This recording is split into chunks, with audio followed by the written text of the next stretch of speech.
So, you know, you spoke a little bit about just now. Prop 8. Prop 8, yes, and increasing the voter threshold to 2/3. Well, you know, when you talk about that, and you know, I've talked to people about how about for initiatives you need to have, you know, a certain amount of people to be able to, you know, put it on the ballot or pass the ballot. And then the argument always is, well, let's say you want universal health care, you only want a majority vote.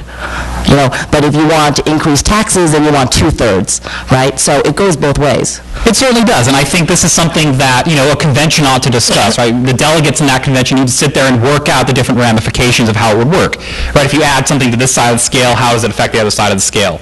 And that's one of the benefits, I think, of a constitutional convention, is you can look at a system and figure out how different reforms might affect your desired system. To speak specifically about that point, I think that, you know, universal health care is something we might be able to create by a statute, where a majority of the people of California could be able to create it. But if you're talking about amending the Constitution of the state, I think there does need to be a higher standard met for that. We could look at creating a higher standard for passing a statute at the polls as well.